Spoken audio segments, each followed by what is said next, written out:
Hi, I'm Brian Freer, tutoring high school physics. Today's topic, magnetic flux and more induced EMF. Magnetic flux is a measure of the density of the magnetic field through some particular area, typically bounded by an object capable of carrying a current. So in this case, we're going to have a magnetic field passing upwards through a metal ring. The magnetic field has a strength of 5 teslas and the ring has a radius of 5 meters. To calculate the magnetic flux, we'll use this equation. Phi, which represents the magnetic flux, is equivalent to the strength of the magnetic field times the area through which it passes times cosine of theta, where theta is the angle that the object through which the field passes makes relative to the magnetic field. So let's get started. We have a field strength of 5 teslas and an area, well, we need to calculate that. Circle is pi r squared, and we have an r of 5 meters, so our area is 25 pi meters squared. So we throw that in, times a cosine of theta. We don't really need to worry about that because our ring is perpendicular to the magnetic field. So that's a theta of 90 degrees, which gives a cosine of theta of 1. Moving right along, 5 teslas times 25 pi meters squared gives us 125 Tesla meters squared.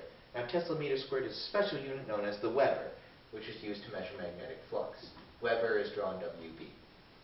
But what if we rotate the ring about 45 degrees? The magnetic flux will change, and we can calculate the magnetic flux of it too, even after that change.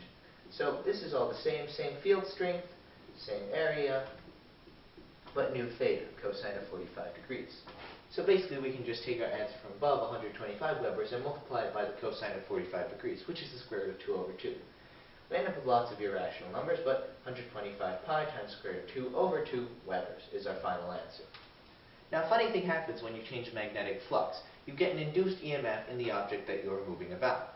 That's described by the equation EMF equals negative change in magnetic flux over time.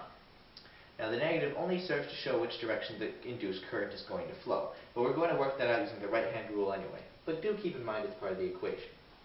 Okay, so let's say this rotation takes place over 5 seconds. What's the induced EMF? Well, let's get going.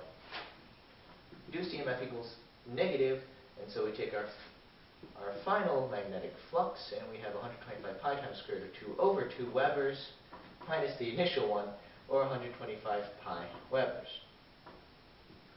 over 5 seconds. Oh yes, I should have a pi here shown there. Okay, so let's get to solving this. Well, you're going to end up throwing all of these numbers into your calculator.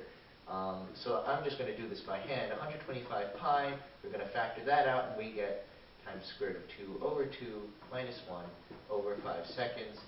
So we get a 5 out of there, and we get 25 pi times square root of 2 minus 1. At this point, I really did punch it in my calculator. You get about negative 17.7. And this is going to be volts.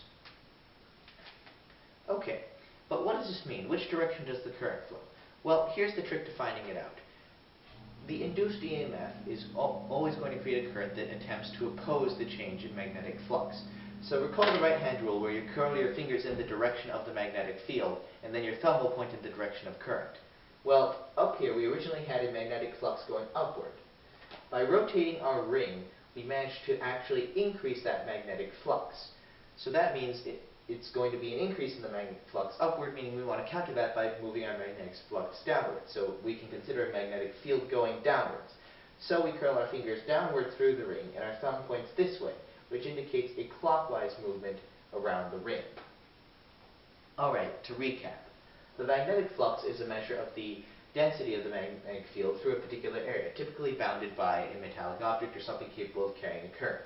This is described by the equation phi equals the strength of the magnetic field times the area of the object times cosine of theta, where theta is the angle that the object makes in respect to the magnetic field. If the magnetic flux changes, then an EMF is going to be induced, as described by the equation EMF equals negative change in magnetic flux over time.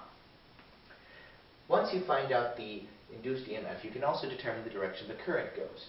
Whenever the magnetic flux changes, the current is induced to oppose that change.